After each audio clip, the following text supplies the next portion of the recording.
No niin, hyvää huomenta kaikille ja tervetuloa EAK:n valtakunnallisten teemojen aamukahvitilaisuuteen. Varmistan vielä, että mun ääni kuuluu varmasti. Kuuluu Kuuluu, oikein hyvin. kiitos. Hyvä juttu. Joo, eli mä oon Harri Ahlgren, työ- ja elinkeinoministeriön alueet- ja kasvupalvelut osastolta ja tarkemmin vielä elinvoimaiset alueet ryhmästä. Meidän ryhmä vastaa uudistuva ja osaava Suomi-ohjelman sisältö ja lähinnä niin kuin politiikka puolesta ja itse sitten erityisesti ohjelman EAKR-osuudesta. Moni varmaan jo tietääkin, että Suomen liittymisestä EU:hun tuli tänä vuonna kuluneeksi 30 vuotta, mutta harvempi ehkä tietää sitä, että tämä on juhlavuosi myös Euroopan aluekehitysrahastolle. Se nimittäin perustettiin tuossa 50 vuotta sitten Tanskan ja ennen kaikkea Irlannin ja Ison-Britannian liittymisen jälkimainingeissa. Suomessa EAKR:n pääpaino on aina ollut alueiden TKI-toiminnan ja PK-yritysten tukemisessa sekä lisäksi toimintaympäristöjen ja myös saavutettavuuden parantamisessa. Nyt käynnissä oleva Suomen 5. ohjelmakausi toi mukanaan myös merkittävän temaattisen painotuksen ilmastonmuutoksen hillintään ja siihen sopeutumiseen. Niin ikään uutta oli jo edellisillä ohjelmakausilla ESR:n puolella tutuksi tulleen valtakunnallisen toimintamallin ulottaminen nykyisessä muodossaan myös EAKR:n puolelle. Eli käytännössä 2% ohjelman koko EAKR-rahoituksesta päätettiin suunnata työ- ja elinkeinoministeriön ja opetus- ja kulttuuriministeriön yhdessä valmistelemaan innovaatio- ja osaamisverkostot teemaan ja saman verran myös ympäristöministeriön valmistelemaan vihreä siirtymä teemaa. Käytännössä se tarkoittaa kaiken kaikkiaan noin 27 miljoonan euron EAKR:n valtionrahoituspanostusta molempiin näihin valtakunnallisiin teemoihin ohjelmakauden aikana. Tähän mennessä käynnistyneistä runsaasta 3300 EAKR-hankkeesta 144 kappaletta onkin rahoitettu juuri tästä valtakunnallisesta EAKR-kehyksestä. No, nyt kun ohjelman EAKR-varoista lähes puolet on jo varattu hankkeisiin, on hyvä hetki yhdessä katsoa niin menneeseen kuin myös sitten tulevaan. Mikä on ollut valtakunnallisten hankkeiden rooli ohjelmatyössä? Entä mitä oppeja ja hyviä käytäntöjä voidaan siirtää aluetasolla rahoitettaviin hankkeisiin ja toisaalta myös toisinpäin? Osaamisen ja innovaatioiden ja ilmastotoimien merkitys ei varmasti tule vähentymään tulevaisuudessakaan, vaikka uusia kilpailevia rahoituskohteita onkin tulossa. Valtakunnalliset teemat voivat olla osaltaan myös suunnannäyttäjiä valmistautuessa uuteen ohjelmakauteen, millainen se sitten ikinä onkaan. Tähän aamukahvitilaisuuteen oli etukäteen ilmoittautunut mukaan noin 250 osallistujaa ja tällä hetkellä linjoilla on lähes 140 henkeä, niin rahoittajia, hanketoimijoita kuin potentiaalisia hankehakijoitakin. Tehdään tästä aamupäivästä yhdessä eteenpäin katsova ja keskusteleva tilaisuus. No sitten käytännön muistutuksena vielä, että pidetään mikrofonit kiinni näiden pian kuultavien esitysten aikana ja pyydetään puheenvuoroa aina nostamalla kättä. Tilaisuuden lopuksi on varattu molemmille teemoille aikaa yhteiseen keskustelu- ja kysymysosioon. Mutta kommentteja ja kysymyksiä voi toki esittää myös tässä Teamsin keskustelukentässä. Mutta nyt siirrytään itse asiaan, eli EAKR:n molempien valtakunnallisten teemojen esittelyyn ja tilannekatsaukseen. Ensimmäisenä vuorossa innovaatio- ja osaamisverkostot ja Annan puheenvuoron Mika Pikkaraiselle, joka on täältä meitä Temistä neuvotteleva virkamies. Ole hyvä, Mika. No niin, huomenta.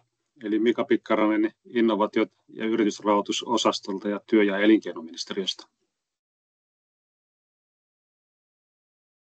Voitan tästä aukaista tämän mun esityksen. Me on tehty tämä kaksiosaisesti siten, että mä aloittelen tässä, kerron miten tämä innovaatiot osaamisverkosto teema liittyy nimenomaan tähän kansalliseen innovaatiopolitiikkaan. Ja sitten toi Etelä-Savon ely-keskuksesta Tiina Arpula tulee tarkemmin kertomaan sitten, miten tätä on käytännössä toteutettu tätä valtakunnasta innovaatiot osaamisverkosto teemaa. Voitan saada vielä näkymään koko esitystilassa. Vihjaseko Harri, että näkyykö? Joo, nyt näkyy hyvin. No niin, hyvä. Elikkä, niin kuin me hyvin tiedetään, niin että meillä on kovat tavoitteet tutkimuskehittämismenojen osalta asetettu tuonne vuoteen 2030 mennessä, jolloin pitäisi saavuttaa tämä 4% taso bruttokansantuotteesta.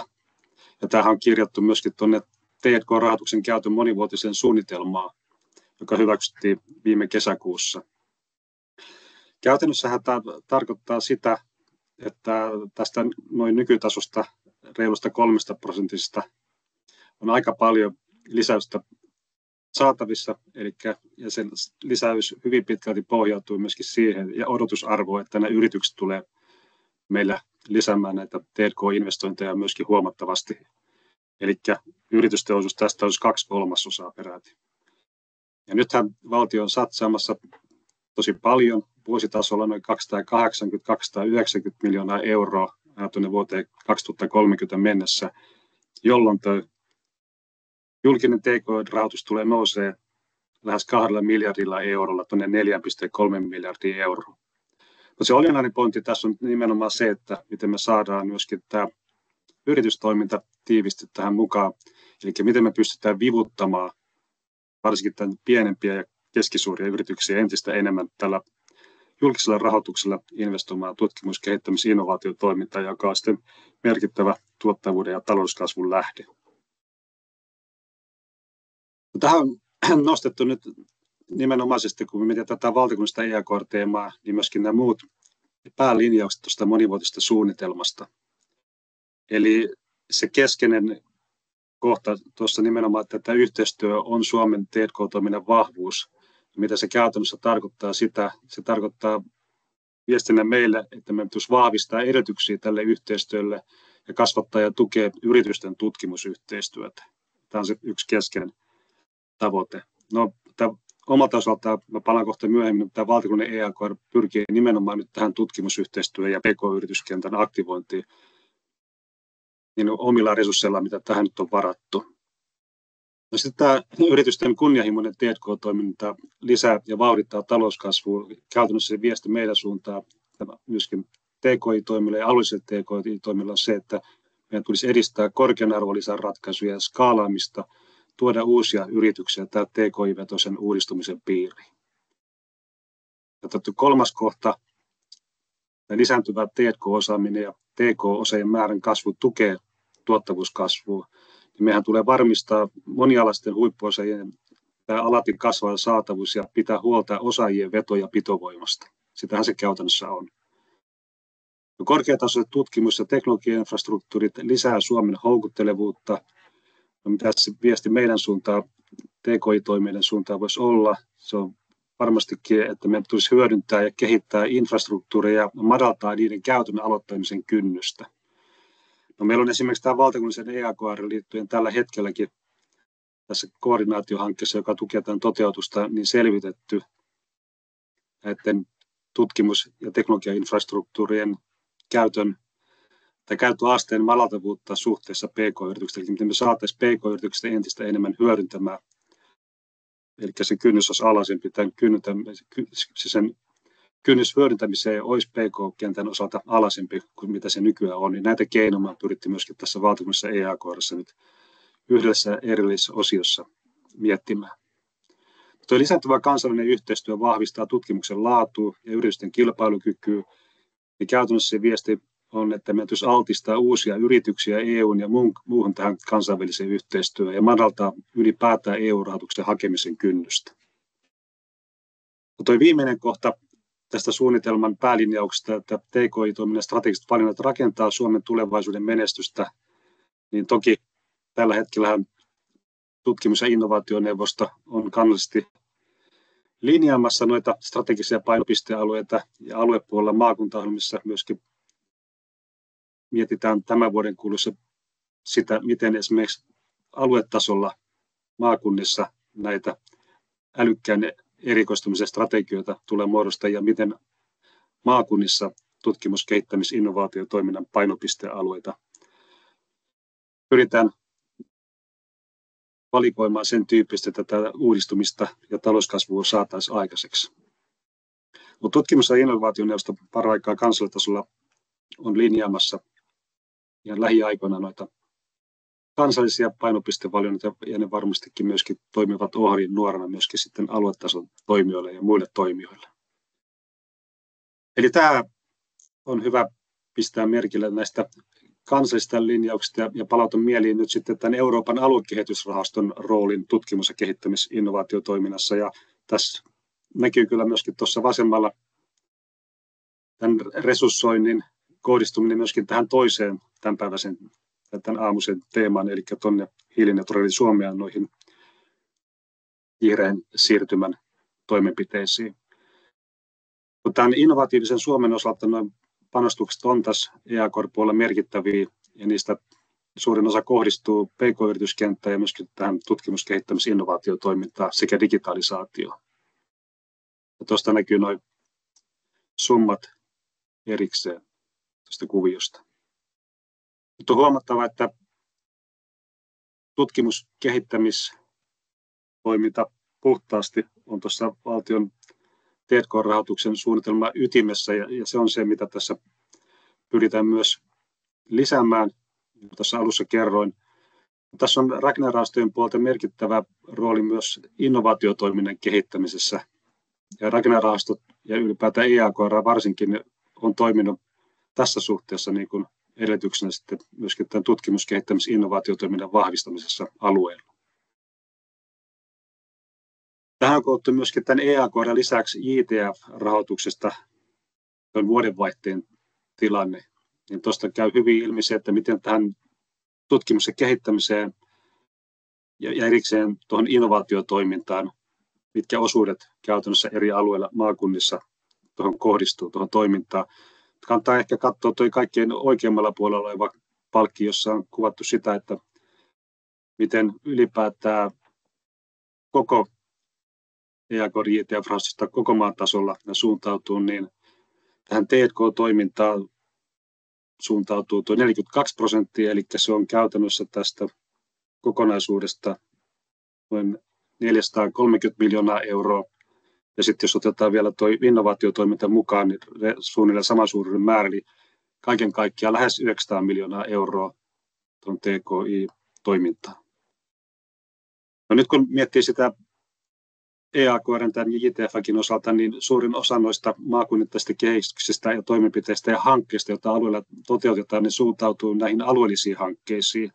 Ja toteuttajat ei suuntaudu laaja-alaisesti muuten kuin tuossa ylimaakunnallisessa valtakunnallisessa osiossa näihin eri toimijoihin. Eli tässä valtakunnallisessa EAKR:ssä meillä nimenomainen tavoite on se, että me pyritään aikaan saamaan yhteistyötä näiden alueiden välillä, eli tehostaa sitä yhteistyötä TKI-toimijoiden välillä.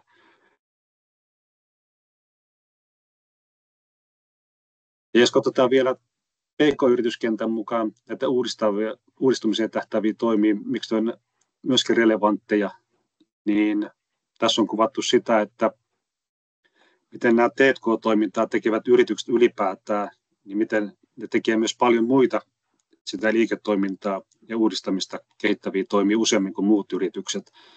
Eli sen tyyppiset yritykset, jotka tekevät TKI-toimintaa, niin ne myöskin investoi ohjelmistoja ja tietojärjestelmiä enemmän, ne myöskin kouluttaa henkilöstöä, ne organisoi työtä uudella tavalla ja lanseraa myöskin uusia tuotteita tai palveluita ja laajentaa uusille markkinoille ja ottaa myöskin käyttöön useammin uusia teknologioita kuin muut yritykset. Ja tämä T&K-toiminta ja muu innovaatiotoiminta ja kaupallistaminen ylipäätäänkin on vahvasti toisissa kietoutuneita. Ja tästä kun tuosta PK-barometrin viime syksystä aineistosta käy myöskin hyvin ilmeille siellä, että monelle PK-yritykselle ylipäätään niin tämä T&K-toiminta vaikuttaa kuitenkin vielä aika kaukaiselta, että siinä suhteessa meillä on paljon tekemistä.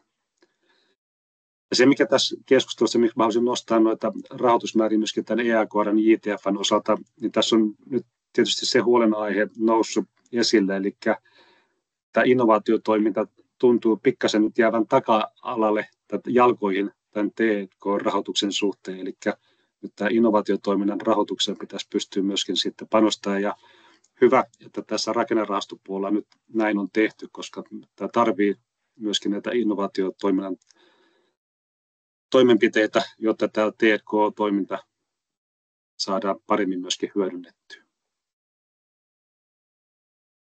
Tämä innovaatio- ja osaamisverkosto, tämä valtakunnallinen EAKR on täällä TEMen OKM-akselilla kytketty tähän toiseen kokonaisuuteen tässä EAKR-osiossa, eli tähän kestävän kaupunkikehittämisen osioon, jossa meillä on erikseen yliopisto- ja yliopistokeskuskaupunkien kanssa olemassa ne ekosysteemisopimukset. Eli tällä valtakunnallisella EAKR:llä, innovaatio- ja osaamisverkostolla ja ekosysteemisopimuksella meillä on sama kansallinen ohjausryhmä, joka antaa strategista ohjausta, sparrausta, se seuraa ja koordinoi, ja tuossa on sihteeristö meillä varsin keskeisessä roolissa. Ja sparrauksessa apuna meillä on myöskin Business Finlandin ekosysteemikoordinaattorit, eli me tehdään tiivistä yhteistyötä. Ja tämä kansallisella tasolla meillä on eri keskeiset ministeriöt tässä toiminnassa mukana, ja myöskin alueelta keskeiset sidosryhmät, eli maakunnan liitot, ely-keskukset, kaupungit, yliopistot, ja myöskin tuo Business Finland, minkä mä tuossa jo mainitsinkin. Ja tätä innovaatio- ja osaamisverkostoa, tätä rahoitusta hallinnoi Etelä-Savon ely-keskus, ja tässä on myöskin erillinen koordinaatiohanke, joka omalta osaltaan verkottaa ja myöskin pyrkii koko maan tänne ohjausryhmän suuntaan näitä kehittämistarpeita ja myöskin omalta osaltaan aktivoimaan tätä tutkimuskehittämiskenttää. Ja tuo 2%, mitä Harri tuossa alussa mainitsi, niin se on tuo meidän rahoituskehys tällä puolella, noin 27 miljoonaa euroa. Ne tavoitteet täällä on nimenomaan tuon äskeisen johdatuksen pohjalta se, että me halutaan vahvistaa yliopistojen, tutkimuslaitosten ja pk-yritysten välistä yhteistyötä, jotta nämä tutkimustulokset saadaan tehokkaammin ja nopeammin hyödynnettyä innovaatioiksi. Eli sen T&K-rahoitussuunnitelman tavoitteisiin nähden me halutaan myöskin lisätä TKI-toimintaa harjoittavien yritysten määrää tällä välineellä, ja myöskin me halutaan kannustaa uusia yrityksiä tähän mukaan ja myöskin olemassa olevia yrityksiä kasvattamaan näitä T&K-investointeja. Ja odotusarvona on, että nämä yhteistyöhankkeet, nämä konsortiohankkeet eri alueiden TKI-toimijoiden välillä, että niiden riski- ja kunnianhimotaso olisi myöskin korkeampi kuin mihin yrityksessä yksistään. Jos ne lähtisivät tämän tyyppiseen kehittämishankkeeseen, niin taso olisi oletettavasti korkeampi.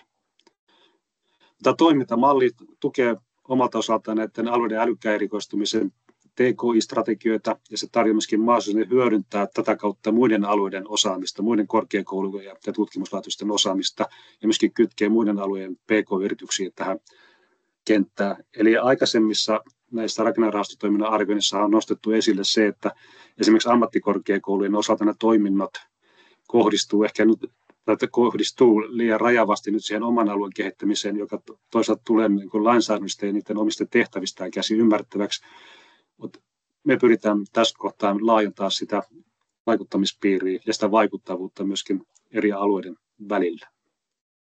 Ja tämä ylialueellisuus on nyt se keskeinen pointti, mikä mun mielestä erottaa tätä ympäristöministerinkin valtakunnallisesta EAKR-teemasta. Eli meillä tämä on edellytyksenä tämä ylialueellisuus, eli eri alueilla sijaitsevien TKI-toiminnan välinen yhteistyö, eli vähintään 2 eri tutkimusorganisaatiota 2 eri maakunnasta ja vähintään 2 yritystä. No käytännössä tämä on johtanut siihen, että yliopistot ja ammattikorkeakoulut on tehneet tiivistä yhteistyötä ja useimmissa hankkeissa on enemmän kuin 2 tutkimusorganisaatiota mukana ja useita PK-yrityksiä. Ja LAP-ammattikorkeakoulu on se koordinaatiohankkeen vetäjä, joka tässä on aktivaattorina ja sparraajana ja on todennäköisesti tässäkin tilaisuudessa tänään läsnä. Ja se, mitä me on pyritty tekemään, on myöskin, että yritetään tiiviisti kytkemään nyt, kun tämä on saman ohjausryhmän alla, niin myöskin tuohon yliopistokaupunkien ekosysteemisopimusten toteutukseen. Tähän loppuu omalta osaltani vielä vähän kertauksena siitä, että miten tällä valtakunnallisella EAKR:lla pyritään nyt sitten tätä elinkeinoelämän tarpeesta lähteviä tutkimusaiheita edistää. Eli tässä on mukana ne yritykset, mitkä mä tuossa mainitsin, ajurina nimenomaan se hyödynnettävyys liiketoiminnassa, vihreä siirtymä, digitalisaatio ja do not significant harm -periaate luonnollisestikin. Ja tässä on pyritty myöskin kansainvälisen yhteistyön hyödyntämiseen mahdollisuuksien mukaan ja on osassa hankkeita myöskin ollut näitä tutkijavaihtoja. Ja se on ollut myöskin yhtenä tavoitteena, mutta ei kuitenkaan suoranaisena edellytyksenä. Tutkimuslaitokset on ollut aktiivisesti mukana ja tämä tarjoaa myöskin väylän tuon osaamisen siirron ja myöskin jatkopoluttamiseen Business Finlandin tutkimushankkeisiin ja myöskin EU-rahoitukseen ja samaten maakunnan liittojen näihin toimintaympäristön kehittämishankkeisiin. Ja sekään ei yhtenä vähäisempänä, niin me totta kai tavoitellaan sitä, kun tämän tyyppisten hankkeiden osalta saadaan PK-yrityksiä mukaan tähän toimintaan, jotta ne myöskin hyödyntää näitä ely-keskusten olemassa olevia rahoitusvälineitä, eli tätä yritysten kehittämisavustusta, joka on suoraan vielä tällä hetkellä puhtaasti tämän EAKR:n ja JTF:n varassa. Ja kiitoksia. Nyt päästään tarkemmin katsomaan Tiina Arpolan johdolla sitten, että mitä tässä on käytännössä tehty. Kiitoksia Mika hyvästä alustuksesta ja huomenta vaan kaikille.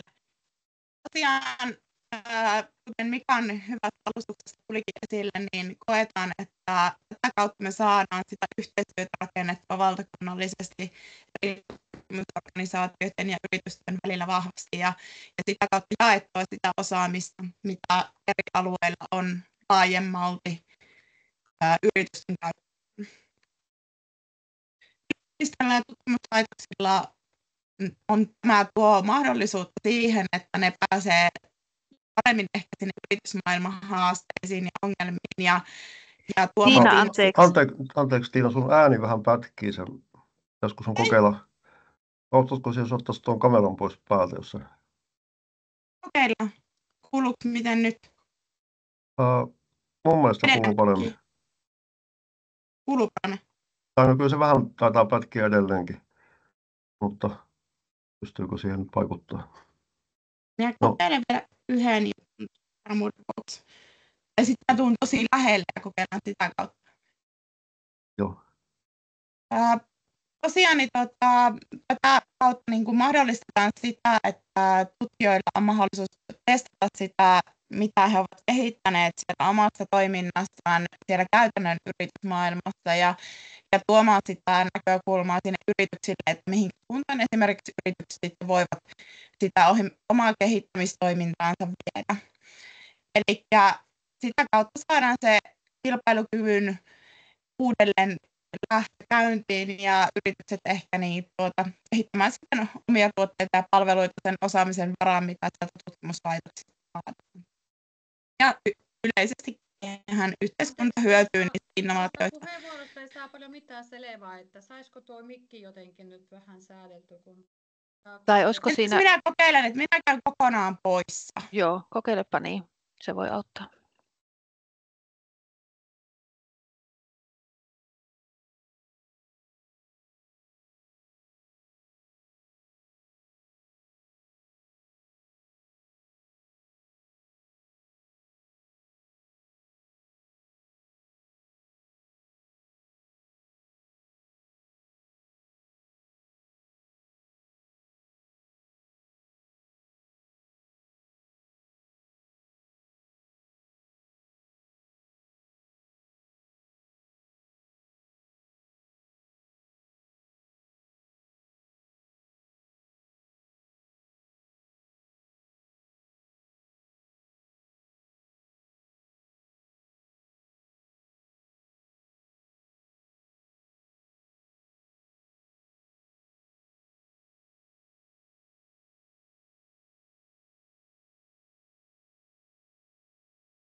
Tällaista vaihtoehtoa.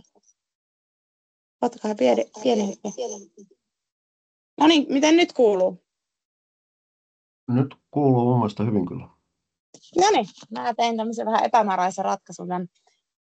Tämä mahdollistaa myöskin sen, että mä voin laittaa kameran takaisin päälle. No niin, eli jatkellaan. Pahoittelen tosiaan tuosta, mutta tekstit kuitenkin on slideilla näkyy. Tosiaan meillä on ollut hakukierroksia jo useampi takana. Me alkuun kokeiltiin semmoista mallia, että tarjottiin tämmöisiä valmisteluhakuja, missä pystyi sitten niitä konsortioita rakentamaan, hakemaan sinne niitä yrityksiä mukaan ja sitä kautta rakentamaan semmoisia vaikuttavampia tutkimushankkeita, mutta sitten jo todettiin, että kun haku tuli tutummaksi ihmisille, niin niitä ei enää tarvittu ja pystyttiin menemään suoraan näiden meidän tutkimushankkeiden hakuun.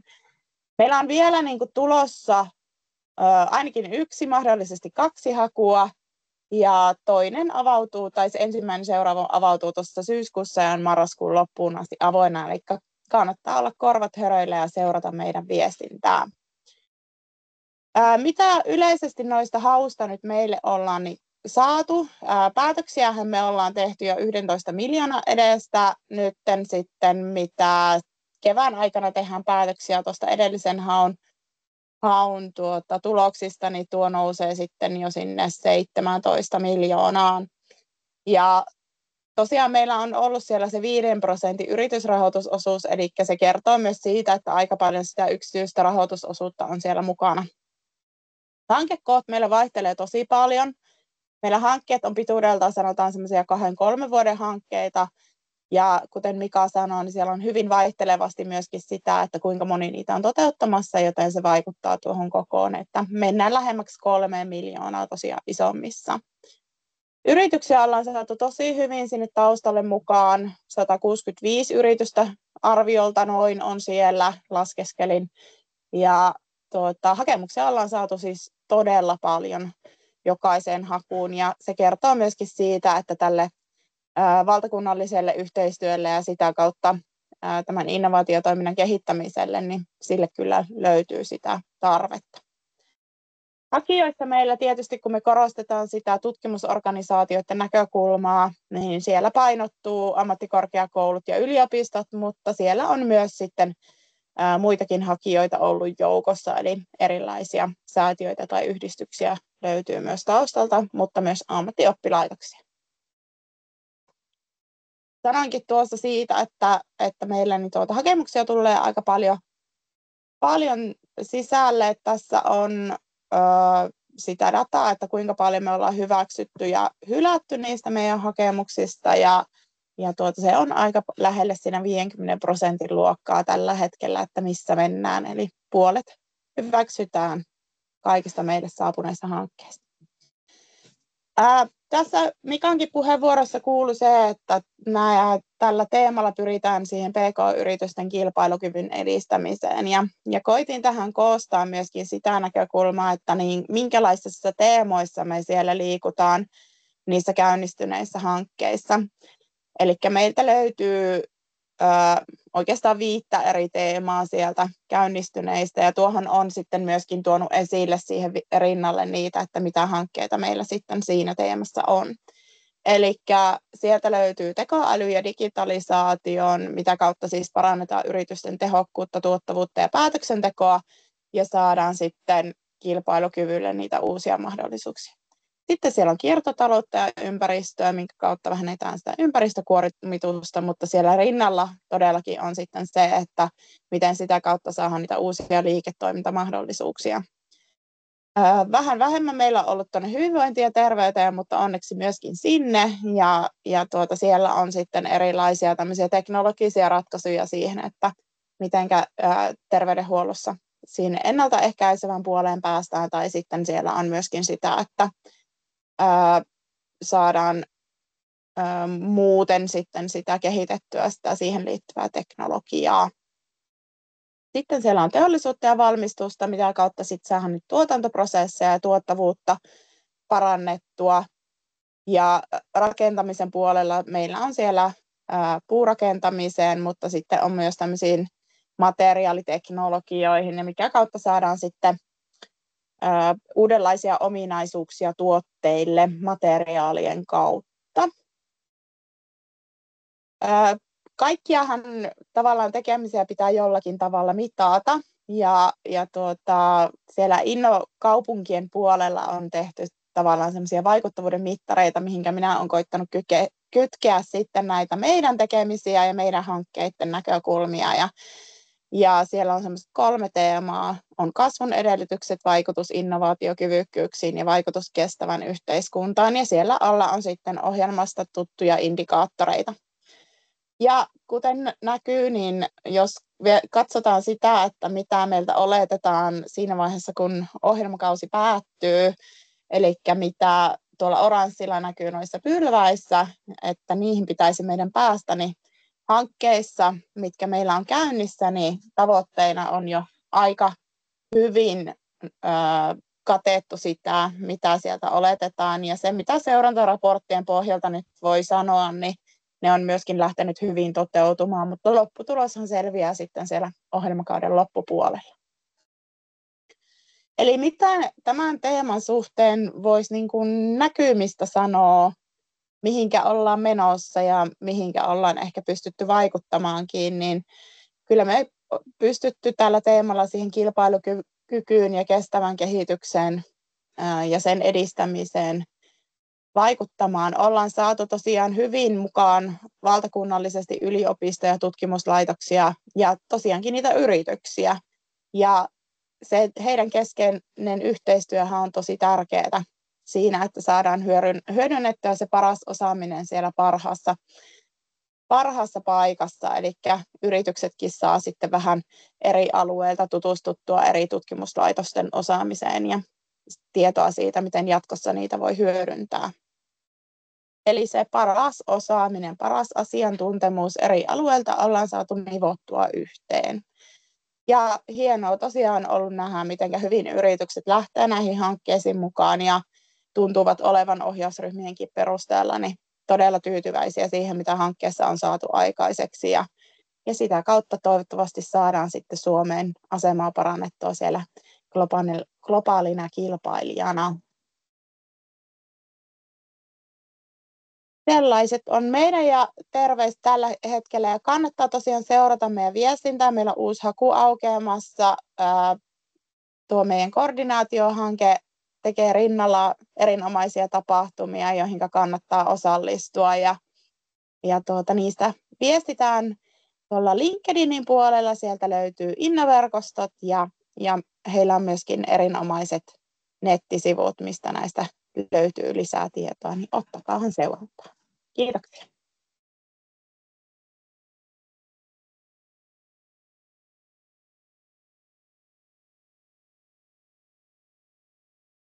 Kiitoksia Mika ja Tiina. Siinä tosiaan kysymys- ja keskusteluosa on tuossa tämän tilaisuuden lopussa, mutta mulla on sen verran hyvin aikataulussa nyt, että jos teillä on jotain ihan tämmöistä tarkempaa täsmäkysymystä nyt Mikalle tai Tiinalla, niin tässä ehtii kyllä ottaa muutaman kysymyksenkin tähän väliin.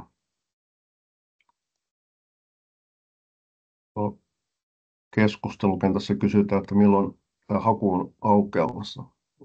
Osaatko Tiina sanoa siihen suoraan? Joo, eli tosiaan se haku aukeaa meillä silloin syyskuun alussa. Ja jos haluaa vähän semmoisia sneak peekkiä siihen, mitä haku mahtaa sisältää sitten siellä syksyllä, niin kannattaa ainakin katsoa se meidän edellinen hakuilmoitus, että siitä saa jo hyvää pohjaa ja lisää tietoja varmasti tässä kesän aikana alkaa jo tulla siitä, että mihinkä hakua ollaan suuntaamassa. Hyvä. Kiitoksia. Mä en nyt näe, että olisi muita kysymyksiä tai kommentteja, joten mennään sitten tähän meidän toiseen EAKR-valtakunnalliseen teemaan, eli vihreään siirtymään. Ja siinä meillä on koordinaatiohankkeen projektipäällikkö Olli Voutilainen Luonnonvarakeskuksesta ensin ja sitten hänen jälkeen vielä 3 käytännönläheistä hankeesimerkkiä tämän teeman toiminnasta. Ensin Olli, ole hyvä. No niin, hyvä, kiitoksia. Ja mä kokeilin tai sanottaisiko, että jaan tämän esityksen, on sen verran luottavainen. Tuliko näkyville? Kyllä. Näkyy joo, ja saakko vielä Kyllä. siihen isompaa esitystilaa? Joo, näin. Joo, nyt Onko näkyy, nyt? hyvin. Näkyy ja kuuluu hyvin. No niin, hienoa. No niin, tervetuloa munkin puolesta näille aamukahveille. Ja tosiaan, niin kuin tuossa Harri esitteli, niin edustan tätä valtakunnallisen vihreän siirtymän koordinaatiohanketta ja siellä sitten Luonnonvarakeskuksen puolesta niin koordinoin tätä koko koordinaatiohanketta. Ja nyt tosiaan niin meillä on myös Luonnonvarakeskuksen lisäksi Hämeen ammattikorkeakoulu ja Oulun ammattikorkeakoulu tätä koordinaatiohanketta tukemassa. Ja ihan muutama sana tästä meidän koordinaatiohankkeesta. Eli tosiaan tuetaan näitä valtakunnallisia hankkeita sekä myös sitten hankehakijoita tähän vihreän siirtymän teemakokonaisuuteen liittyen. Ja tosiaan niin sitä kautta pyritään niin omalta osaltamme edistämään nimenomaan tätä vihreän siirtymän valtakunnallista EAKR-teemakokonaisuutta.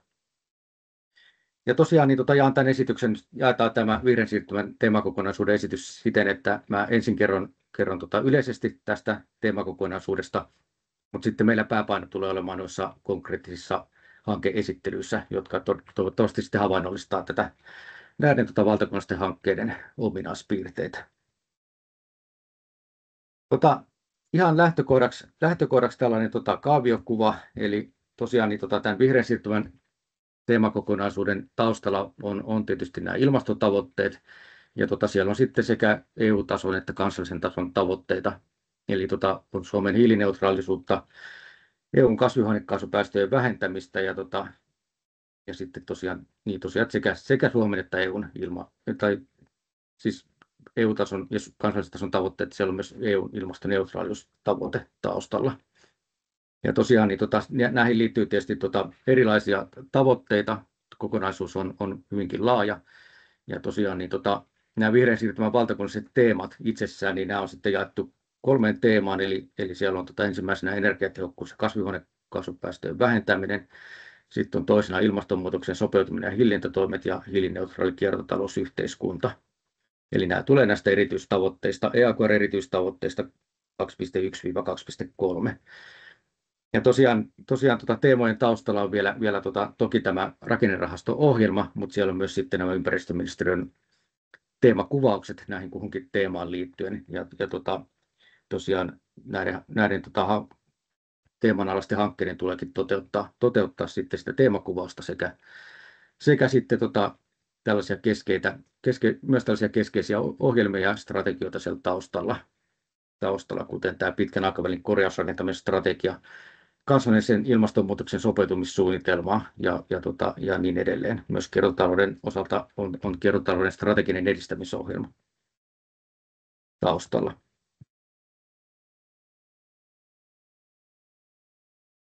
Nyt jumittuu ilmeisesti esitys, ei vaihdu dia jostain syystä. No niin, viiveellä tuli.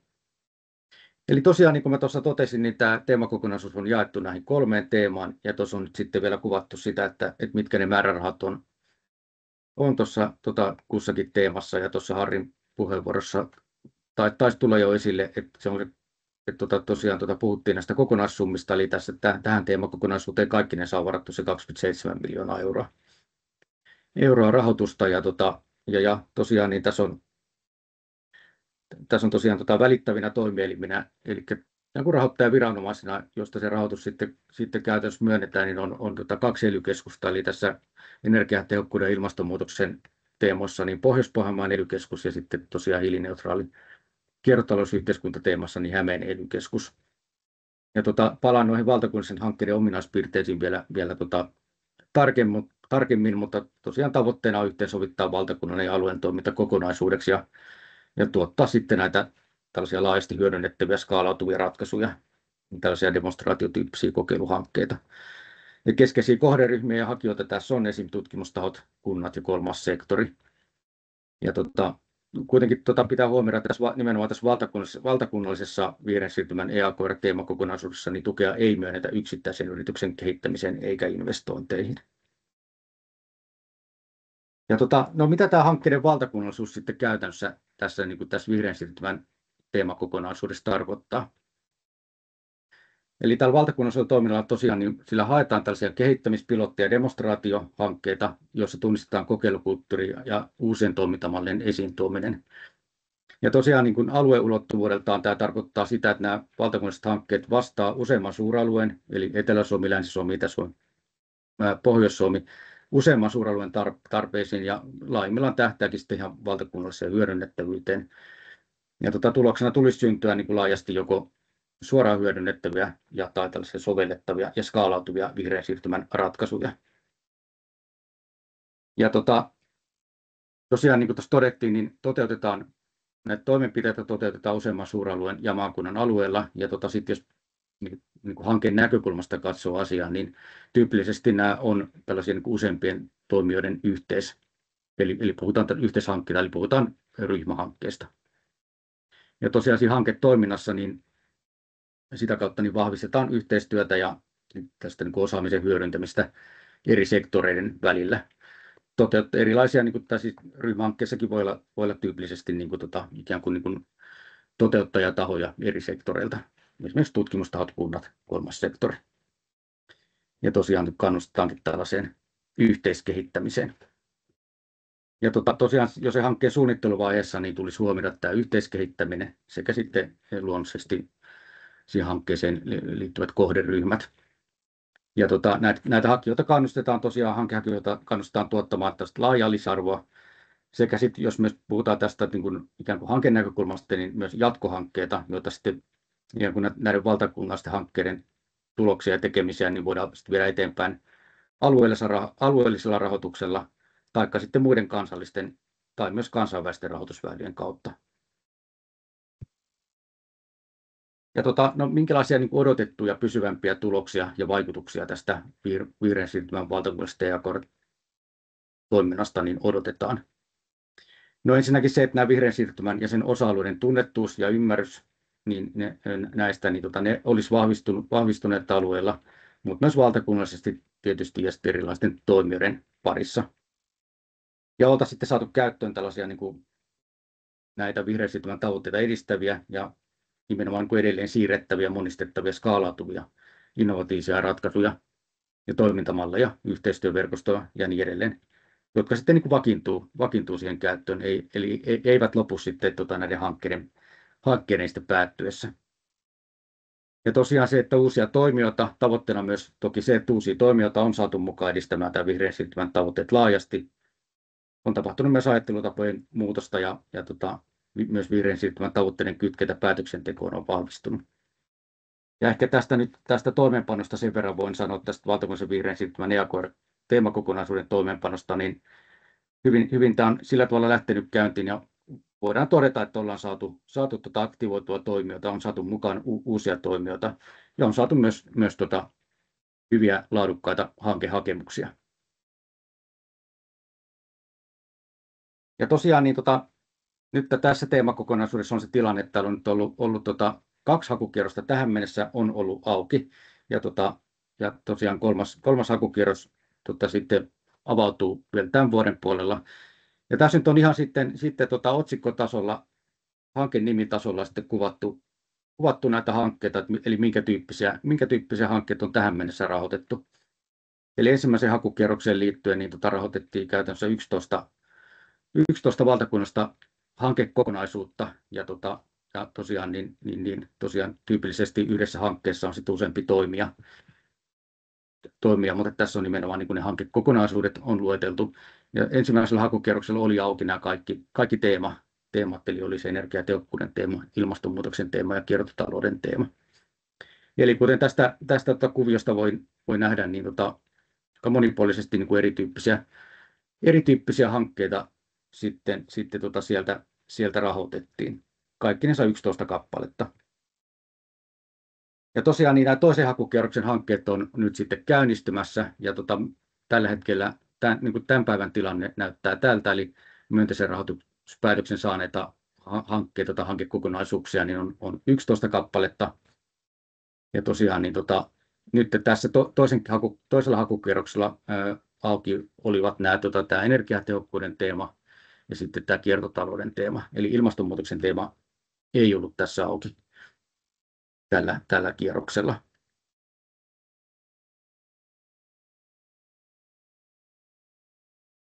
Ja siinä ihan nimitasolla näitä hankkeita. Ja tosiaan niin vuonna 2025 eli tänä vuonna on tulossa kolmas haku ja tosiaan se haku on nyt sitten auki kaikissa näissä 3 teemassa. Ja alustava hakuaika on syys-marraskuu tänä vuonna ja tosiaan ne hakupainotukset sitten julkaistaan, kun se haku aukeaa. Ja tosiaan hakuinfo, jossa koordinaatiohankekin on mukana, niin järjestetään sitten sen haun avautuessa ja viimeiset mahdollisesti toteutettua täydentävät haut sitten toteutettaisiin tai hakuavautus vuonna 2026. Ja tosiaan niin tässä oli nopea katsaus tähän rahoitusinstrumenttiin ja tähän teemakokonaisuuteen, mutta lisätietoa näistä valtakunnallisista hankkeista niin saa meidän koordinaatiohankkeen verkkosivustolta. Kertaan sen vielä tässä tämän koko esityspaketin lopussa, mutta valtakunnallinen-vihreäsiirtymä.fi. Ja sitten jos haluaa hankepankki, niin kautta hankkeet, kautta hankepankki. Eli siellä on näiden hanketoimijoiden tai tiivit kuvaukset näistä kustakin hankkeesta sekä myös sitten linkit näiden hankkeiden omille verkkosivuille. Ja sitten toki myös tuolta Euron hanketietopalvelusta niin saa listauksia tietoa näistä rahoitetusta valtakunnallisista hankkeista. Ja tosiaan, niin kuin mä tuossa puhuin, niin tässä on pääpaino nyt meillä tänään tulee tässä vihreän siirtymän teemakokonaisuudessa niin olemaan näiden niin kuin hankkeiden puheenvuorossa. Ja ollaan rakennettu tämä esitys niin, että jokaisesta niin kuin erityistavoitteesta kautta teemasta niin on yksi hanke esittely tässä seuraavaksi esille. Eli vihreän siirtymän ICT-ekosysteemi liittyy tähän erityistavoitteeseen 2.1 energiatehokkuuteen. Sitten on kulttuuriperintö ja ilmastonmuutoksen teemasta ja sitten biokiertotalouden kestävät pakkausratkaisut eli Biopak on erityistavoitteesta 2.3 hiilineutraali kiertotalousyhteiskunta. Ja tosiaan sen pidemmittä puhetta niin minä voin täältä jakaa esitystä ja kysyisinkin nyt seuraavaksi, että onko Marja Matimikko Blue siellä linjoilla? Kyllä, huomenta. Kuuluuko ääni? Kyllä kuuluu. Hyvä. Ja hihkaisit sitten, kun mä aina vaihdan diaani. Hyvä, eli huomenta kaikille. Minä olen Marja Matimikko Blue, olen tutkimusjohtajana Oulun yliopistossa ja olen nyt esittelemässä tätä Visiiri, vihreän siirtymän kansallinen ICT-ekosysteemihanketta tämän konsortion puolesta. Voidaan mennä seuraavalle sivulle. Tässä on niin kuin tämän substanssin kautta, että mistä tässä Visiiri-hankkeessa on kyse. Ja tässä on kyse ICT-alasta, eli tieto- ja viestintätekniikoista. Ja se on todella laaja ala Suomessa ja alalla on tosi iso liikevaihto ja paljon yrityksiä. Ja tämä Green ICT Visiiri-hanke, se luo kokonaiskuvan ICT-alan vaikutuksista ilmastoon ja ympäristöön. Ja tämä liittyy just tähän vihreään siirtymään tuomalla toimijat yhteen kansallisella tasolla. Ja hanke kehittää menetelmiä ICT-alan ympäristövaikutusten mittaamiseen ja koulutusmateriaaliyrityksillä. Mä kerron näistä vähän myöhemmin lisää, mutta tässä on laaja tausta. Suomessa liikenne- ja viestintäministeriö oli ensimmäinen, joka teki kansallisen ilmasto- ja ympäristöstrategian ihan kansainvälisellä tasolla. Suomi oli edelläkävijänä tässä ja sitä on jo 4-5 vuotta aikaa. Ja nyt ollaan sitten sillä tasolla, että tehdään sitä konkreettista hanketyötä, mikä edistää vihreää siirtymää ICT-alalla. Mennään seuraavalle sivulle. Se kertoo sitten hankkeesta. Perustiedot, 2-vuotinen hanke, vajaa 1 miljoona budjettia. Ja tässä on tämä konsortio, mikä meillä on kansallisella tasolla. 2 yhdistystä, Tieke ja Tiviä, sen lisäksi 4 yliopistoa. Lappeenrannan Lahden tekninen yliopisto, Itä-Suomen yliopisto, Oulun yliopisto ja Turun yliopisto. Ja tämä hanke tuo nämä toimijat yhteen kansallisella tasolla. Juuri niin kuin, tässä on alueellisia yliopistoja ja myöskin yhdistyksiä mukana. Yrityksiä tässä on myöskin mukana, erityisesti ohjelmistopuolen ja pieniä pk-yrityksiä. Mennään seuraavaan. Mä kerron vähän lyhyesti näistä aihepiireistä, mistä tässä on kyse. Ja sitten lopuksi vähän puhutaan siitä, että no mitä tässä sitten, minkälaisia vaikutuksia tällä yhteistyöllä voi olla. Ja ihan ensimmäinen on ollut tämmöinen ekosysteemitoiminta. sekä alueellisella tasolla että kansallisella tasolla. Ja käytännön tasolla se on tarkoittanut sitä, että meillä on ekosysteemitapaamisia, online-tapaamisia eri tämän vihreän siirtymän ICT-alan aihepiirin ympärillä. Ne on kaikille avoimia ja niissä on ollut paljon kymmeniä osallistujia näissä. Sen lisäksi on maakuntakiertue. Suunnitelma oli 18 maakuntakeskukseen ja nyt tänä keväänä ollaan käyty, oliko 7 kaupungissa ja syksyllä kiertue jatkuu. Siellä nimenomaan on tuotu yhteen niin kuin tutkimustoimijoita, yrityksiä ja edelleenkin on ollut avoimia tilaisuuksia. Kaikki on saanut niihin tulla mukaan. Siellä on niin tavallaan se alueellinen tapahtuma, mutta kuitenkin samantyyppisiä teemoja on viety sitten eri maakuntakeskuksiin. Tässä tarkoitus on myöskin tehdä tämän ekosysteemitoiminnan lisäksi ihan tällainen niin kuin materiaalipankki, joka auttaa erityisesti yrityksiä siinä, että mitä tämä ympäristö- ja ilmastovaikutuksia, miten yritykset voi siihen vastata. Koska se tiedon määrä tänä päivänä on aivan valtava, se mitä ICT-alaltakin on saatavilla. Muutama vuosi sitten sitä oli paljon vähemmän, mutta nyt sitä on paljon. Ja sitten tässä hankkeessa tavallaan niin kuin pureiskellaan se materiaali sellaiseen muotoon, että pienetkin yritykset saa sitten helposti pääsee kartalle, että mitä, ja me miettimään siinä omassa toiminnassa, että mitä ne voisi tehdä. Työpaketti 2 liittyy sitten ICT-infrastruktuuriin, erityisesti matkaviestintäverkkoihin ja miten niin kuin matkaviestintäverkkojen avulla, mikä on niiden oma ympäristövaikutus, mutta miten niiden avulla voidaan sitten auttaa muita sektoreita vähentämään niiden omia ympäristövaikutuksia. Suomi, niin kuin tiedätte, on matkaviestinnässä ihan edelleenkin maailman kärkimaa ja tässä siellä tavallaan se kestävyysasia kehittyy valtavasti tässä matkaviestintäalalla. Standardeja on, regulaatiossa tapahtuu paljon ja me tuodaan tätä tietoa sitten tämän konsortion kautta sitten laajemmin yrityskentän käyttöön. Seuraavalla kalvolla on sitten meillä on aika monta työpakettia, mä vaan käyn ne aihepiirit läpi. Äskeinen oli niin kuin niitä substanssiosia, se ensimmäinen, siis TP2 oli matkaviestintäverkkoihin. TP3 liittyy sitten ohjelmistoihin, mikä on ohjelmistoratkaisuiden ympäristövaikutus. Ja niilläkin on valtava vaikutus ja ohjelmistot on aivan todella isossa roolissa ihan kaikkien toimijoiden työssä, niin julkisen sektorin kuin yritystenkin työssä. 4 on sitten koneesali, datakeskukset.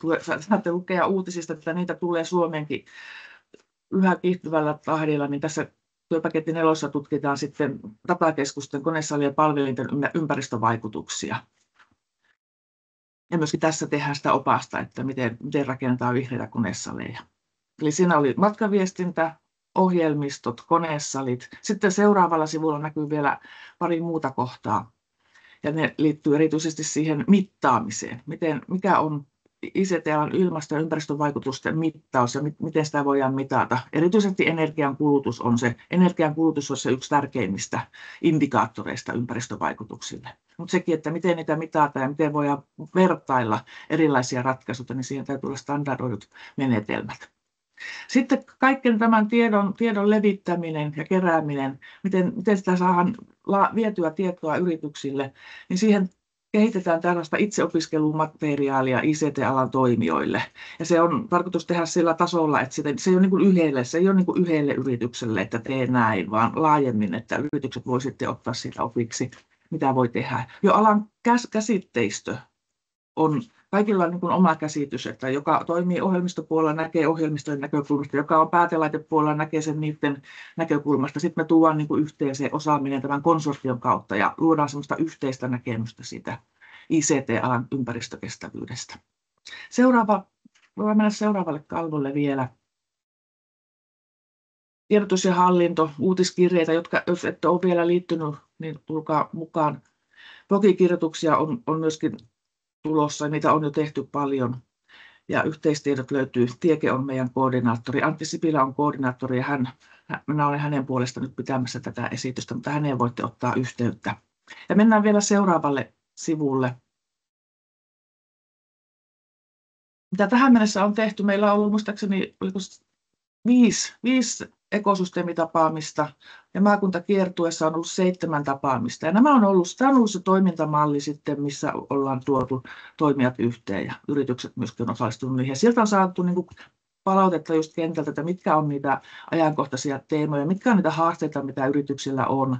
Ja se on tosi paljon sitten auttanut meitäkin suuntaamaan, että minkälaisia, niin kuin, mihin meidän kannattaa keskittyä ja minkälaista materiaalia kannattaa tuottaa. Ja se materiaali liittyy matkaviestinverkkoihin, kestävään koodaukseen, konesaleihin, ICT-järjestelmien energiankulutukseen. Ja sitten mennään vielä seuraavalle sivulle. Tämän kalvon lisäsi ihan vähän tähän loppuun siihen substanssin kautta, että koska tämä ICT-ala on tosi tärkeä ja iso Suomessa, ja sillä on todella niin kuin monipuolinen yhteys kestävyysaiheisiin. ICT mahdollistaa paljon, ICT-ratkaisut mahdollistaa paljon eri sektoreilla. Jo se on niin kuin oma aiheensa, että miten mitataan ja arvioidaan näiden ICT-ratkaisuiden käytön ympäristövaikutuksia. Siihenkin edelleenkin on vähän epäselvää, että mitkä ne on ne arviointimenetelmät ja mittarit. Mutta yhtä aikaa ICT-ratkaisuiden kehittäminen ja niiden käyttöönotto, ja se, että valmistetaan laitteita, on arvioitu, että päätelaitteet on se toiminto ICT-alalla, mikä aiheuttaa suurimman ympäristökuormituksen kasvihuonekaasupäästöjen kautta, siksi koska se valmistuksen kautta ja niiden käyttöajat on hyvin lyhyitä.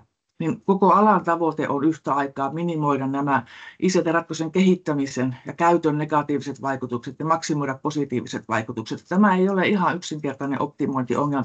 Tässä on niitä mittareita on satoja ja niitä menetelmiä on todella paljon, mutta tämä on se ylätason tavoite.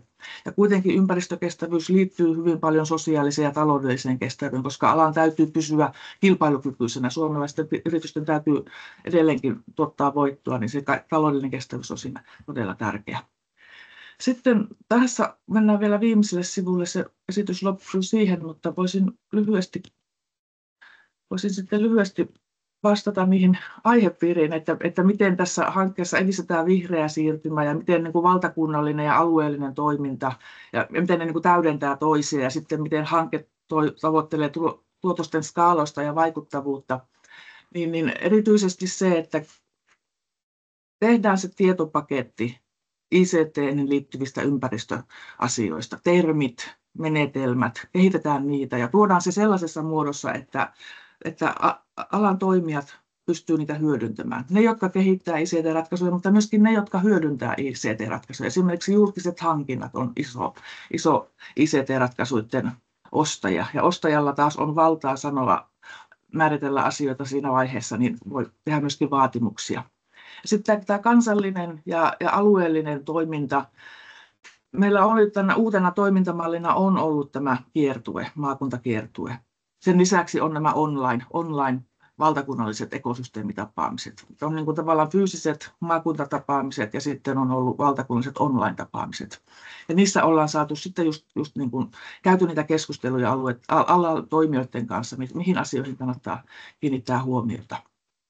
Ja tuotosten skaalaus ja vaikuttavuus lähtee siitä, että tehdään se materiaali, tehdään niin kuin itseopiskelumateriaali, tehdään tuotoksia, jotka tulee julkisesti saataville ja ne sitten niin kuin, ei vain ne yritykset, jotka nyt on tässä hankkeessa mukana, mutta myöskin muut pystyy niitä hyödyntämään. Tämä päättää minun osuuteni. Kiitos.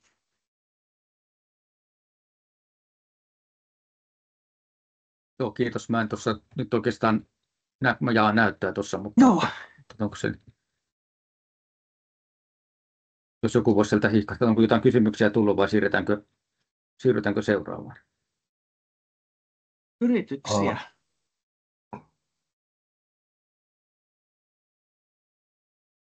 12, just laskin viimeisimmän tiedon, niin 12 yritystä on mukaan. Oli chatissa kysymys, montako yritystä.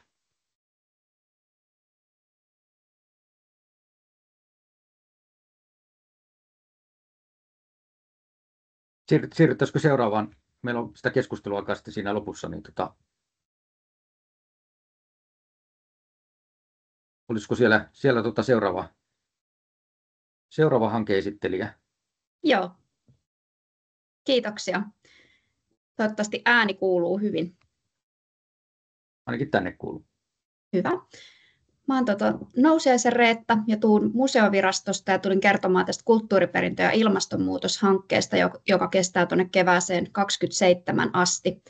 Ja tässä hankkeessa on päätoteuttajana Suomenlinnan hoitokunta ja osatoteuttajina sitten Museovirasto, Oulun yliopisto ja Alvar Aalto-säätiö. Seuraava dia, kiitos. Ja meillä tosiaan tämä hanke kuuluu tähän ilmastonmuutosteemaan, eli ilmastonmuutoksen sopeutumiseen ja varautumiseen tässä tapauksessa nimenomaan rakennetussa kulttuuriympäristössä.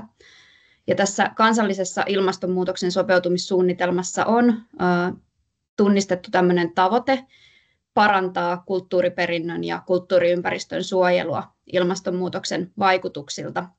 Että se on esimerkiksi ollut tässä taustalla. Ja me kehitetään tässä hankkeessa ilmastonmuutoksen vaikutusten seurantamenetelmää rakennusperinnölle. Se on Suomessa uudenlainen toimintamalli ja tällainen niin kuin tarve tällaiselle yhtenäiselle toimintamallille niin on tunnistettu meillä sekä kansallisella tasolla erilaisissa selvityksissä, mutta sitten myöskin kansainvälisellä tasolla, jossa on jo käytössä erilaisia seurantamenetelmiä. Ja tämmöinen seurantamenetelmä, niin se auttaa näiden rakennusperintökohteiden omistajia tai käyttäjiä niin varautumaan sää- ja ilmastoriskeihin ja sitä kautta sitten auttaa edistämään sen olemassa olevan rakennuskannan säilyttämistä myös siinä muuttuvassa ilmastossa. Seuraava dia, kiitos. Ja jotta me päästään tuota seurantamenetelmää kehittämään, niin täytyy nyt tietenkin ensin aloittaa siitä, että me ollaan lähdetty kartoittamaan ilmastonmuutoksen vaikutuksia rakennusperintöön nimenomaan Suomen ilmasto-olosuhteissa. Eli ollaan tunnistettu ilmasto-olosuhteisiin liittyviä riskejä ja vaikutusmekanismia rakennetulle ympäristölle.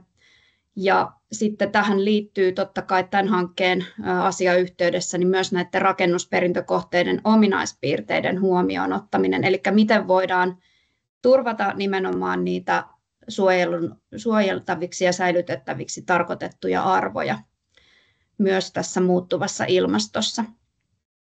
Ja kun tätä seurantamenetelmää kehitetään, niin ollaan lähdetty tutkimaan sitä, että minkälaisia asioita tai olosuhteita niissä rakennuksissa tai niiden rakennuksissa tulisi seurata ja minkälaisin menetelmin tai mittarein sitä seurantaa voidaan tehdä.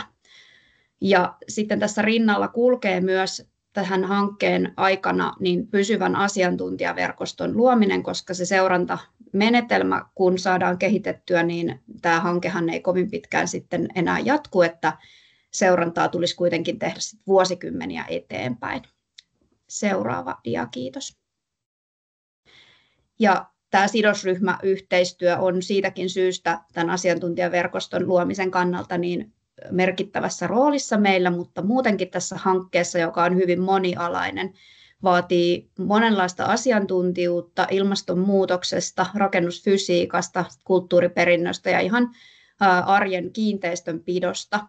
Ja meillä on tässä useita eri sidosryhmäyhteistyökumppaneita sekä tutkimuslaitoksista että sitten ihan noiden rakennusperintökohteiden omistaja- tai haltija- tai käyttäjätahoilta. Ja sitten tietenkin viranomaistaholta, esimerkiksi ympäristöhallinto, mutta myöskin sitten paikalliset ja alueelliset asiantuntijuudet on tosi merkittävässä roolissa ihan senkin takia, että nämä alueelliset erityispiirteet, Suomi on pitkä maa ja erilaisia olosuhteita niin pitää ottaa huomioon, koska ilmastonmuutos vaikuttaa eri tavoin etelässä ja pohjoisessa ja sitten taas vaikka rannikolla ja sisämaassa. Voi vaihtaa seuraavan dian, kiitos. Ja meillä on tässä ollut ihan alusta asti tämä valtakunnallisuus tosiaan lähtökohtana edellä mainituistakin syistä. Ja osittain sitten tätä menetelmää rakennetaan tällaisten tapaustutkimusten kautta. Ja meillä on nyt tapaustutkimuskohteita valittu eri puolilta Suomea. Tässä kuvassa näkyy 4 tuommoista eri vyöhykettä. Kaikilta näiltä vyöhykkeiltä on näitä kohteita valittu edustaen erilaisia rakennetyyppejä, eri aikakausien rakennuskantaa ja sitten myöskin tosiaan näitä erilaisia ilmasto-olosuhteita. Ja on pyritty etsimään myös kohteita, joita koskettavat niin kuin erilaiset ilmastoriskit esimerkiksi tulvariskialueilta.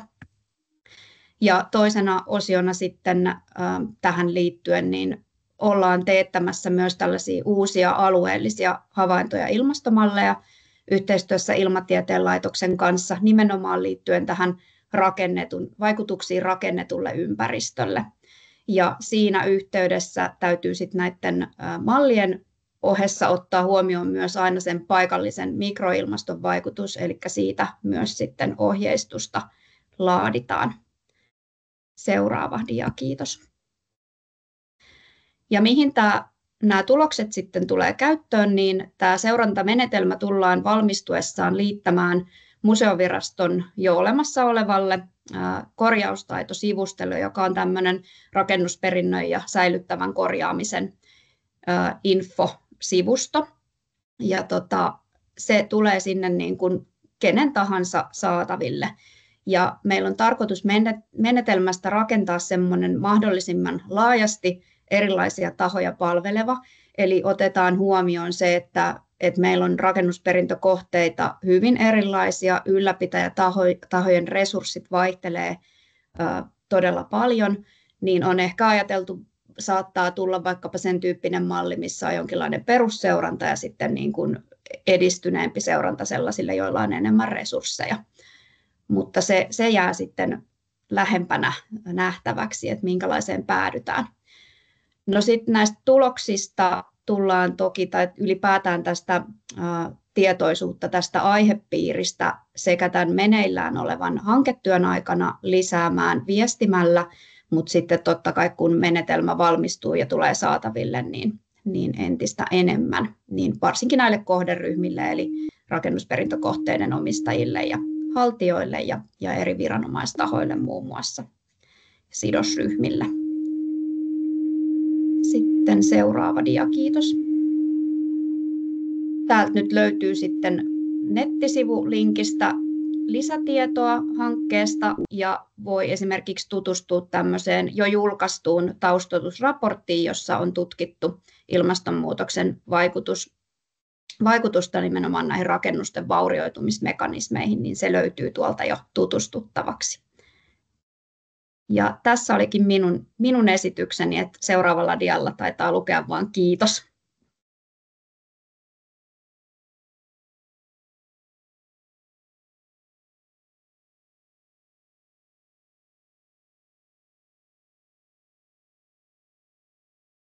Joo, kiitoksia. Mä oon varmaan ollut mykkä koko ajan tässä.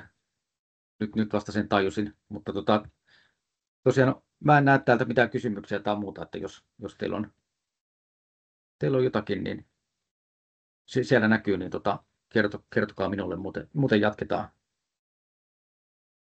Ei näy kysymyksiä chatissa. Hyvä, niin jatketaan seuraavalla ja viimeisellä hankecase-esittelyllä.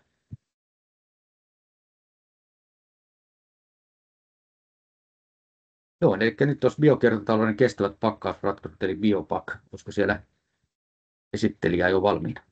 Täällä ollaan valmiina. Moikka vaan, Eeva Heikkilä Tampereen ammattikorkeakoulusta ja tosiaan biokiertotalouden kestävät pakkausratkaisut Biopak-hankkeen tiimoilta täällä. Eli me ollaan aloiteltu tuossa noin vuosi sitten hanke ja vielä jatketaan kanssa samoin kuin edellinen hanke niin tuonne 27 vuoden maaliskuuhun asti.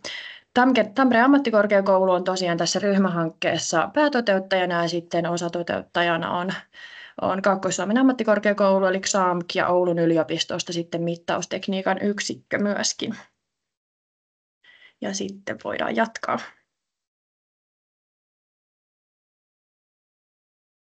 Joo, nyt taas näkyy vähän tulee viiveellä. Noniin. Hyvä. Eli lähdetään ihan työpaketeista liikkeelle. Meillä on 5 työpakettia tässä hankkeessa, joista kaikki paitsi 4 on ollut jo tässä käynnissä sitten hyvässä vauhdissa. Eli TP1, puukuitupohjaisten pakkausten innovatiivisten takaisinotto- ja uudelleenkäyttökonseptien kehittäminen. Tässä työpaketissa on erityisesti tehty erilaisia selvitystöitä sitten eurooppalaisista avainarvoketjuista, mutta semmoinen isoin kokonaisuus, mitä tähän työpakettiin on liittynyt, on ollut tämmöinen innovaatiokilpailun järjestäminen, jossa sitten ollaan yritetty löytää ja löydetty uudenlaisia ratkaisuja puukuitupohjaisten pakkausten uudelleen ymmärtämiseen ja uusiin versioihin näistä pakkauksista. Ja sitä varten ollaan sitten perustettu tämmöinen asiantuntijapaneeli, jotka on meitä auttanut suuresti sitten kehittelemään tätä koko kilpailua ja sitten toteutuksessa ja arvioinnissa myöskin.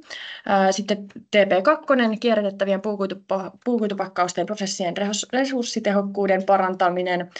Tässä ollaan sitten tehty erilaisia selvitystöitä ja raportteja tavallaan ymmärtääkseen tätä kenttää ja sitten myöskin järjestetty työpajoja, joissa ollaan koottu sit porukkaa pohtimaan, että missä mennään tällä hetkellä. Ja sitten ollaan ihan vietetty aikaa labrassa, eli käytännössä näitä esimerkiksi MFC-kalvoja tutkien ja sitten erikoispitkiä kuituja tutkien. TP3, sanon vielä muuten nämä vetovastuut, eli TP1 oli meillä TAMKilla ja TP2 oli sitten XAMKilla vetovastuussa ja TP3 on sitten siellä Oulun mittaustekniikan yksiköllä vetovastuulla, eli mikromuovivapaan kierrätysprosessin validiointi. Siinä ollaan myös tehty selvitystyötä tässä vaiheessa ja sitten mittalaitteen konseptointia ja sitten ihan käytännön testauksia myöskin tuohon mikromuoviin liittyen ja sen erotteluun liittyen.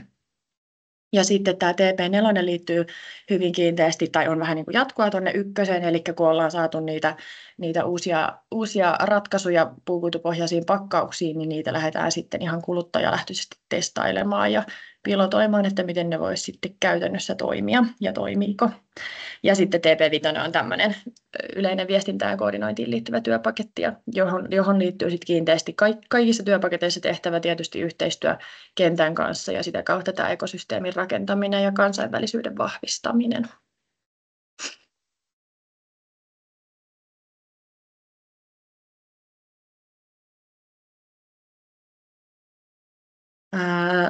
Hanke on ihan jo nimensäkin puolesta hyvinkin vihreäseen siirtymään kytkeytyvä hanke, mutta tässä on vähän tällainen teemoiteltu näitä, että miten me sitten sitä vihreätä siirtymää edistetään. Niin nämä on nyt vähän tällainen työpakettipohjaisesti juurikin, mutta puukuitupohjaiset kierrätettävät ja uudelleen käytettävät pakkaukset. Niin siihen erityisesti siinä TP1 tosiaan innovaatiokilpailun kautta ollaan perehdytty ja sitten ne pilotoinnit tulee liittymään myöskin hyvin kiinteästi siihen. Sitten hyvin ajankohtainen aihe on tämä muovien korvaaminen ja kuitupohjaisilla materiaaleilla. Siihen ollaan just pidetty näitä työpajoja ja haluttu selvittää sitä, että löydetäänkö me jotain sellaista yhteistä ymmärrystä siihen, että minkälaisia materiaaleja ylipäätään voisi olla ne korvaavat ja missä yhteyksissä niitä sitten voisi käyttää. Ja siihen tehty yhteistä ideointia ja sitten mikromuovivapauteen. Toki haluamme päästä, niin siihen liittyvät testaukset, että miten se ja missä materiaaleissa on mahdollista. Ja sitten halutaan tuoda tosiaan tuo kuluttajan rooli tiiviisti läpileikkaavana teemana ihan näihin kaikkiin työpaketteihin ja toimenpiteisiin mukaan, niin että varmistetaan se, että oikeasti kaikki mitä me tehdään ja kaikki mitä me testaillaan, niin olisi sitten lähellä sitä kuluttajaa ja näin ollen myöskin sovellettavissa oikeasti sinne oikeaan elämään ja yritysten toimintaan sitä kautta, että ne on sitten semmoisia, mitkä kuluttajat myöskin hyväksyy. Ja kiertotalous ja vastuullinen kulutus on sitten semmoinen pohjavire tuolla kaikkien näiden toimenpiteiden alla. Sitten vähän siitä, että miten tämä meidän toiminta on valtakunnallista ja miten alueellinen yhteistyö siinä näyttäytyy. Tästä diasta huomasin, että oli vähän niin kuin jäänyt. Meillä on hankkeessa aika paljon korostetaan myöskin kansainvälisyyttä näissä teemoissa ja just sitä eurooppalaista näkökulmaa ja lainsäädäntöäkin näihin asioihin liittyen, niin se on nyt ehkä unohtunut tästä mainita niin kuin sanallisesti, mutta se on ollut semmoinen, mihin ollaan haluttu ihan alusta asti kiinnittää paljon huomiota, että ollaan tutustuttu just niin kuin eurooppalaisiin standardeihin ja siihen lainsäädäntöön ja sitten lähdetty siltä pohjalta kaikessa liikkeelle, eli ei lähdetä sillä jonkun varsinaisesti minkään yksittäisen maan tai Suomen, niin kuin, että tämä sopisi ainoastaan Suomeen, niin se ei ole ollut se meidän lähtökohta.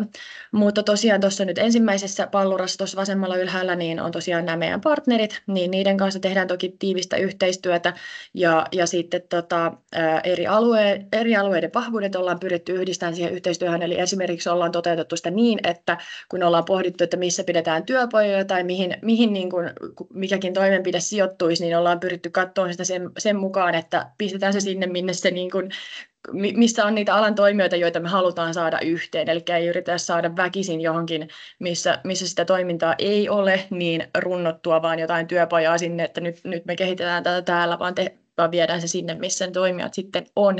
Ja siihen ollaan sitä kautta saatukin hyvin osallistujia sitten, kun ollaan lähdetty tästä lähtökohdasta liikkeelle.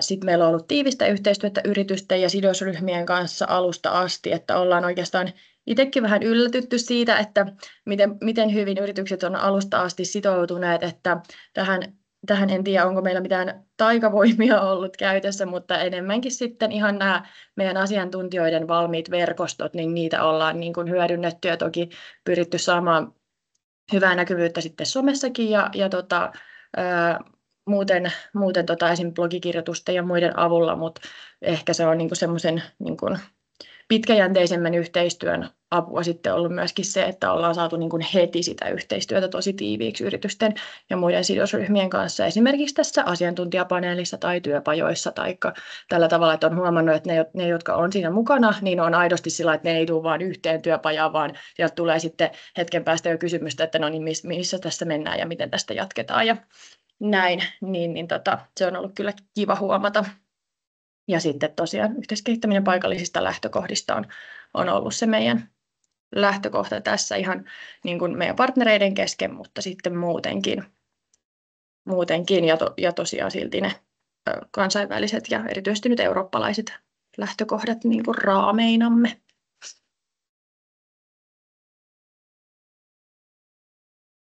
Skaalaus ja vaikuttavuus. No, meillä on nämä pilotit ja demonstraatiot on niin kuin käytännön testaukseen liittyen, eli niillä pyritään saamaan se esimerkiksi tästä innovaatiokilpailusta ne tulleet ideat, niin oikeasti sinne käytännön testaukseen ja sillä tavalla, että niitä voisi sitten jatkojalostaa yhdessä yritysten kanssa ja yhdessä siellä, missä ne syntyvätkin.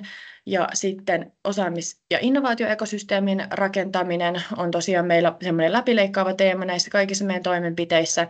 Ja me uskotaan, että se on yksi semmoinen avain siihen, että me saadaan oikeasti sitä vaikuttavuutta laajemmalle. Eli silloin, kun on oikeat toimijat mukana ja sitoutuneita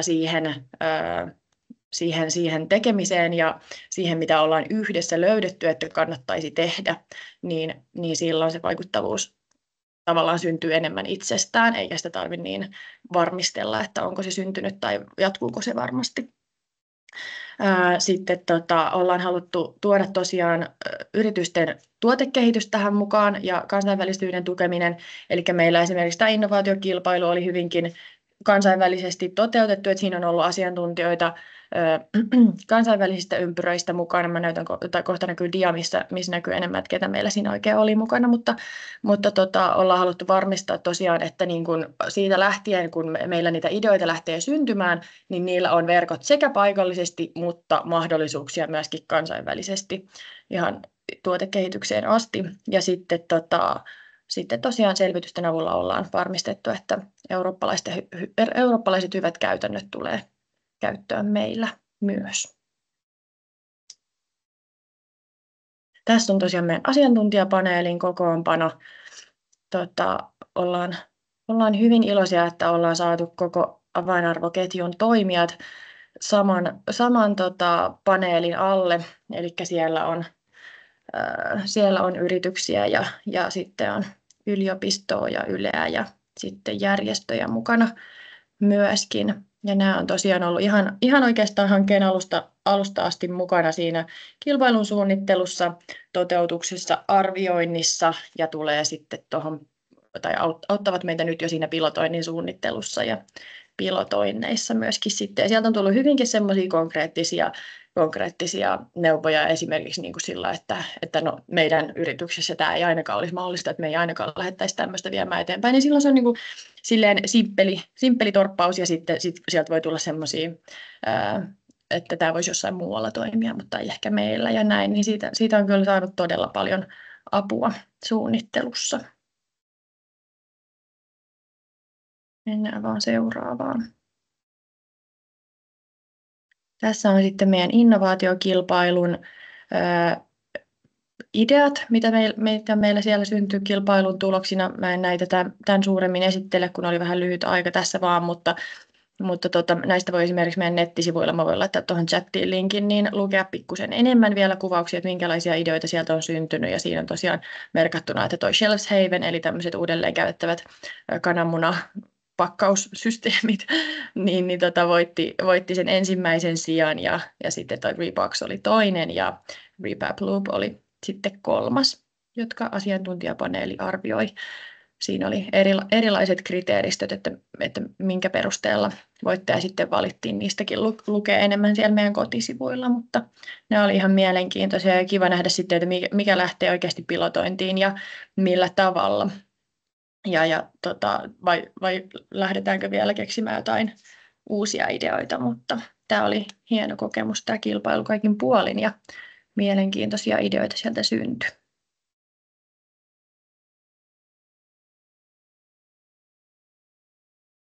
Tässä oli sitten ihan vain kuvana meidän porukkaa innovaatiokilpailuun liittyen, eli ylemmässä kuvassa on meidän osallistujia. Käytiin pikkulabrakierroksella meillä TAMKissa, niin siksi siellä on valkoiset takitkin päällä ja laseja päässä. Ja sitten alemmassa kuvassa on meidän asiantuntijapaneeli, taitaa olla koko paneeli siinä. Joo, kyllä, kaikki oli vielä paikalla kuvassakin. Niin semmoiset terveiset vaan siitä, ja se taisi ollakin sitten viimeinen, kyllä. Sitten ihan vielä, jos yhden dian menee, niin siinä on meidän porukan yhteystiedot, jos haluaa olla yhteyksissä hankkeen tiimoilta.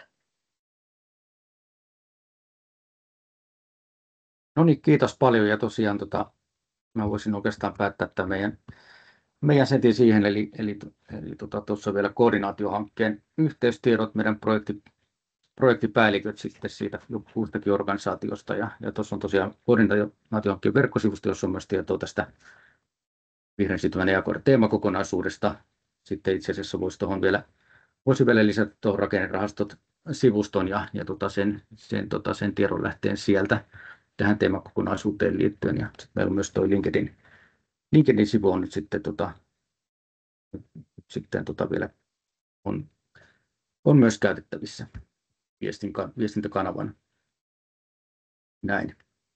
Mutta mä päätän meidän puheenvuoron tähän. Kiitoksia kaikille kuulijoille ja esitysten pitäjille. Joo, kiitos tosiaan minunkin puolesta Ollille, Marjalle, Reetalle ja Eevalle.